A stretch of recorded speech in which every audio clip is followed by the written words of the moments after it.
आइए शुरू करते हैं आज के सेशन को। तो आज के सबसे पहले न्यूज़ की बात करते हैं। मध्य प्रदेश का नौरादेही वन्य जीव अभयारण्य अब चीतों के लिए तीसरा आवास बनने जा रहा है। यह अभयारण्य सागर, दमोह और नरसिंहपुर जिलों में फैला हुआ है, जो एक विशाल भूभाग को कवर करता है। 1975 में स्थापित यह क्षेत्र पन्ना और सतपुड़ा टाइगर रिजर्व को जोड़ने वाला एक प्रमुख पारिस्थितिक कॉरिडोर है। यह क्षेत्र कोपरा, बामनेर, व्यास और बिसरा नदियों से समृद्ध है, जो केन नदी की सहायक नदियां हैं। यहाँ की वनस्पति उष्णकटिबंधीय शुष्क पर्णपाती है और मुख्य प्रजाति यहाँ का भारतीय भेड़िया है।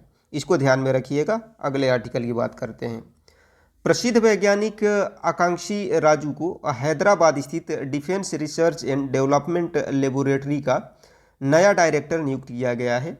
यह प्रयोगशाला मिसाइल विकास में डीआरडीओ की प्रमुख इकाई है। उन्होंने पृथ्वी, अग्नि, पैड और पीएडी और पीडीवी और मिशन शक्ति जैसे प्रोजेक्ट्स में अहम भूमिका निभाई है। राजू ने ठोस प्राणोदन प्रणाली के विकास में भी महत्वपूर्ण योगदान दिया है।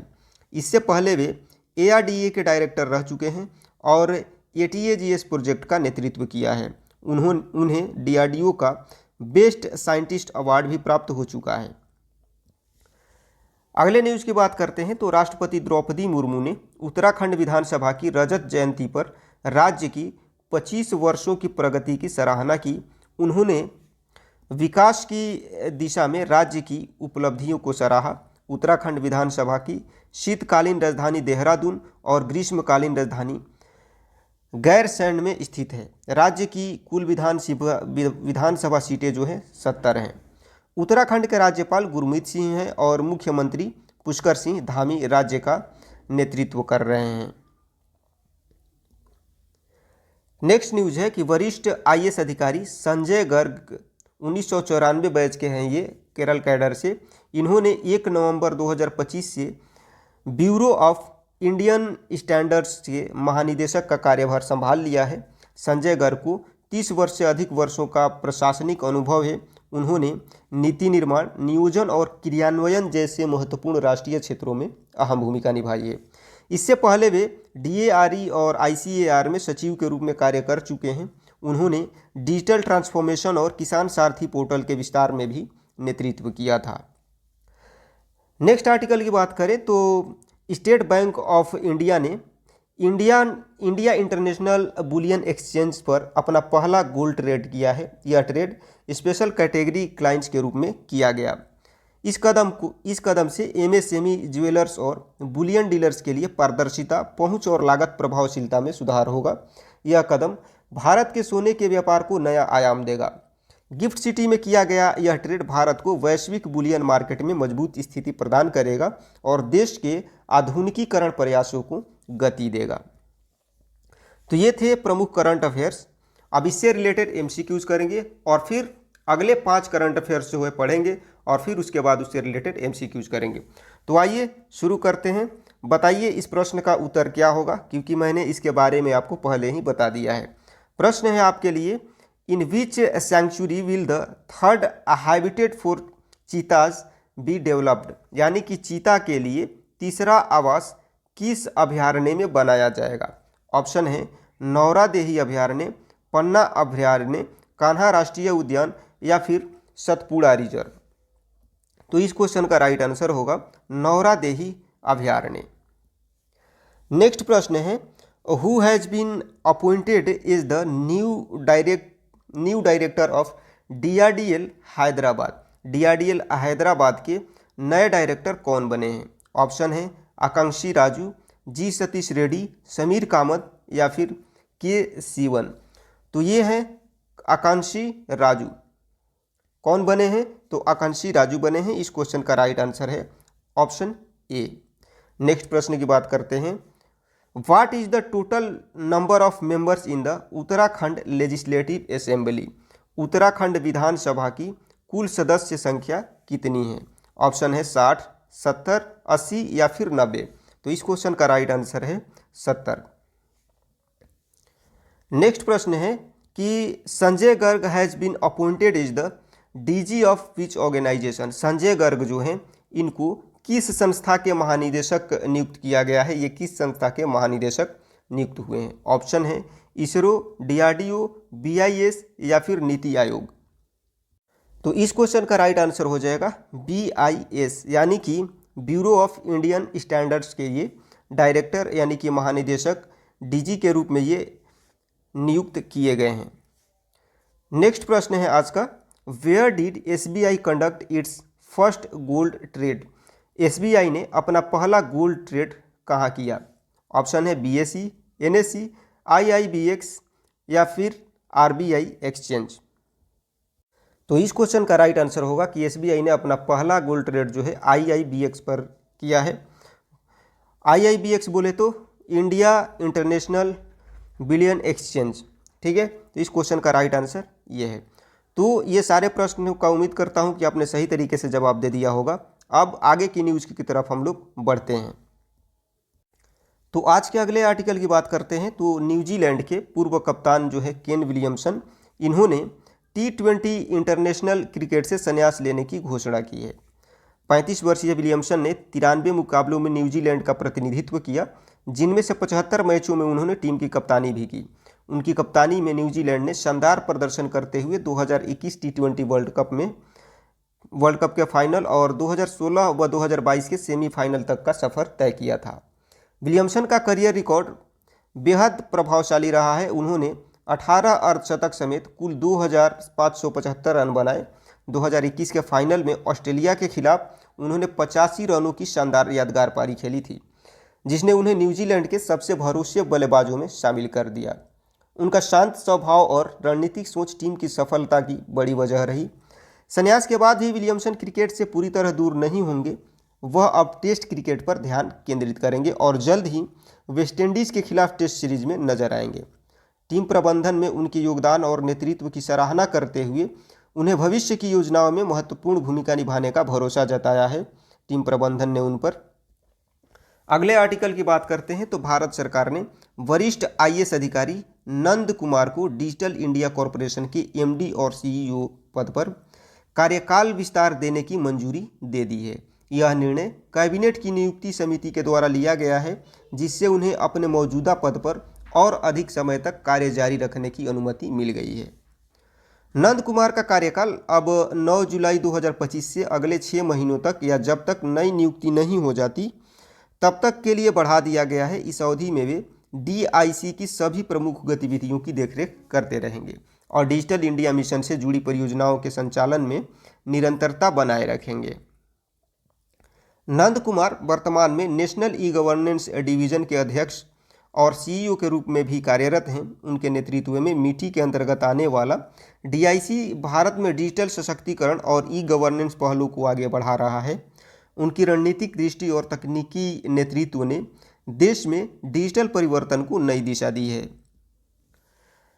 अगला न्यूज़ है आज का कि भारत की स्टार गोल्फर अदिति अशोक जो हैं, इन्होंने मे बैंक चैंपियनशिप के अंतिम राउंड में शानदार प्रदर्शन करते हुए इवन पार 72 का स्कोर बनाया। उन्होंने पूरे टूर्नामेंट में कुल 10 अंडर 70, 70, 66, 72 के साथ 27वां स्थान हासिल किया। उनका यह प्रदर्शन इस बात का प्रमाण है कि वह लगातार अंतर्राष्ट्रीय स्तर पर भारत का नाम रोशन कर रही हैं। यह टूर्नामेंट मलेशिया के Kuala Lumpur golf and country club में आयोजित हुआ था। अदिति ने शुरुआती राउंड्स में मजबूत शुरुआत की थी और बीच के दौर में अपनी स्थिति को स्थिर बनाए रखा। हालांकि तीसरे राउंड के बाद कुछ कठिन शॉट्स के कारण उनकी रैंकिंग में थोड़ा गिरावट आई, जिससे वह संयुक्त 12वें स्थान से फिसल करके 27वें स्थान पर रहीं। इस टूर्नामेंट की विजेता मियू यामाशिता रहीं, जिन्होंने हन्ना ग्रीन के साथ रोमांचक 3 तरफा प्लेऑफ के बाद खिताब जीता। मियू ने कुल 18 अंडर स्कोर के साथ जीत दर्ज की। अदिति भले ही शीर्ष स्थानों में जगह नहीं बना सकी, लेकिन उनका लगातार प्रदर्शन भारतीय गोल्फ के लिए गर्व की बात बना हुआ है। नेक्स्ट आर्टिकल की बात करते हैं। नीति आयोग ने भारत की कृषि प्रणाली को अधिक आधुनिक, टिकाऊ और उत्पादक बनाने की दिशा में एक बड़ा कदम उठाते हुए reimagining agriculture a road map for frontier technology led transformation launch किया है। इस पहल का उद्देश्य कृषि क्षेत्र में आर्टिफिशियल इंटेलिजेंस और तकनीकी आधारित आधुनिकीकरण को प्रोत्साहित करना है, ताकि खेती को जलवायु अनुकूल और किसान केंद्रित बनाया जा सके। यह रोड मैप जलवायु परिवर्तन से प्रभावित क्षेत्रों में किसानों की आय बढ़ाने और संसाधनों के बेहतर उपयोग पर केंद्रित है। इसके अंतर्गत डिजिटल फार्मिंग, सटीक कृषि और एग्रीटेक आधारित समाधान जैसे नवाचारों को बढ़ावा दिया जाएगा। नीति आयोग का मानना है कि तकनीक का सही उपयोग भारत को कृषि उत्पादकता और स्थिरता के नए युग में ले जा सकता है। इस योजना के अंतर्गत कृषि परिवर्तन के 3 प्रकार के मॉडल तैयार किए गए हैं: आकांक्षी, संक्रमणशील और उन्नत, यानी कि एस्पिरेशनल, ट्रांजिशनल और एडवांस्ड। प्रत्येक मॉडल के लिए विशिष्ट रणनीतियाँ और क्षेत्रीय प्राथमिकताएं तय की गई हैं, ताकि विभिन्न राज्यों की आवश्यकताओं के अनुसार कृषि विकास को दिशा दी जा सके। आज के अगले और आखिरी आर्टिकल की बात करते हैं तो भारत ने बहरीन के मनामा में आयोजित एशियन यूथ गेम्स 2025 में अपने अब तक के सर्वश्रेष्ठ प्रदर्शन के साथ नया इतिहास रच दिया है। भारतीय खिलाड़ियों ने इस प्रतियोगिता में शानदार प्रदर्शन करते हुए कुल 48 पदक, जिसमें 13 स्वर्ण, 18 रजत और 17 कांस्य अपने नाम किए। यह उपलब्धि भारत के खेल इतिहास में एक मील का पत्थर मानी जा रही है, जिसे देश को एशियाई खेल मंच पर एक नई पहचान दिलाई है। भारतीय दल के इस प्रदर्शन ने न केवल पदकों की संख्या में बल्कि खेलों की विविधता में एक उल्लेखनीय वृद्धि दिखाई है। महिला कबड्डी टीम ने स्वर्ण पदक जीतकर देश को गौरवान्वित किया। वहीं मुक्केबाजी और बीच रेसलिंग में भारतीय खिलाड़ियों ने जबरदस्त प्रदर्शन करते हुए लगातार पदक जीते। अंतिम दिन भारत ने 7 स्वर्ण पदक जीत करके समापन समारोह में धमाकेदार उपस्थिति दर्ज कराई। इस सफलता ने भारत को आने वाले 2026 यूथ ओलंपिक्स के लिए मजबूत दावेदार बना दिया है। विशेषज्ञों का मानना है कि यह प्रदर्शन देश के युवा खिलाड़ियों में नए आत्मविश्वास का संचार करेगा और खेलों के विकास में नई ऊर्जा लाएगा। तो ये थे आज के प्रमुख आर्टिकल्स। अब इससे रिलेटेड एमसीक्यूज को कर लेते हैं, ताकि देख लिया जाए, पता चल सके कि आपने इनसे कितनी चीज़ें सीखी। तो सबसे पहला प्रश्न है आपके लिए, Kane Williamson retired from which cricket format? Kane Williamson जो है, इन्होंने किस प्रारूप से संन्यास लिया है? ऑप्शन है ओडीआई, T20, टेस्ट या फिर डोमेस्टिक क्रिकेट। तो इस क्वेश्चन का राइट आंसर होगा T20। नेक्स्ट प्रश्न है, Nand Kumar got an extension as MD and CEO of which organisation? यानी कि नंद कुमार को किस संस्था के MD और CE के रूप में एक्सटेंशन मिला है? ऑप्शन है NITI Aayog, digital India corporation, NEGD या फिर MITI। तो इस क्वेश्चन का राइट आंसर होगा डिजिटल इंडिया कॉरपोरेशन। इसमें इनको MD और CEO के रूप में एक्सटेंशन मिला है। अगले प्रश्न की बात करते हैं, what position did Aditi Ashok secure in may bank championship? Aditi Ashok जो हैं, इन्होंने मे बैंक चैंपियनशिप में कौन सा स्थान प्राप्त किया है? ऑप्शन है 15th, 21st, 27th या फिर 33rd। 15वां, 21वां, 27वां या फिर 33वां? इस क्वेश्चन का राइट आंसर होगा 27वां स्थान इन्होंने हासिल किया है। अगला प्रश्न है आज का, नीति आयोग से new road map is related to which sector? यानी कि नीति आयोग की नई पहल किस क्षेत्र से संबंधित है? ऑप्शन है हेल्थ, एजुकेशन, एग्रीकल्चर या फिर ट्रांसपोर्ट। तो इस क्वेश्चन को याद रखिएगा, ये संबंधित है एग्रीकल्चर से। आज का अगला और आखिरी प्रश्न है आपके लिए, how many total medals did India win at Asian youth games 2025? Bharat ने 2025 एशियाई यूथ गेम्स में कुल कितने पदक जीते? ऑप्शन है 42, 45, 48 या फिर 51। तो इस क्वेश्चन को याद रखिएगा, टोटल 48 पदक जीते गए हैं। तो ये थे आज के प्रमुख करंट अफेयर्स। उम्मीद करता हूँ कि आज के सभी प्रश्न आपको बेहतर तरीके से याद हो गए होंगे, यानी कि सारे प्रश्नों का जवाब आपने अच्छे तरीके से दे दिया होगा और सारे आर्टिकल्स आप अच्छे तरीके से समझ गए होंगे। तो क्लास आपको कैसा लगा कमेंट सेक्शन में मेंशन ज़रूर करिएगा। अच्छा लगा हो तो लाइक करिएगा, हेल्पफुल लगा हो तो दोस्तों को अपने शेयर करिएगा। और यदि आप हमारे चैनल पर नए हैं आपको लगता है कि हम आपकी प्रतियोगी परीक्षा की तैयारी को और बेहतर बना सकते हैं तो चैनल को सब्सक्राइब करना ना भूलें। मिलते हैं आपसे नेक्स्ट क्लास में, तब तक के लिए सबको जय हिंद।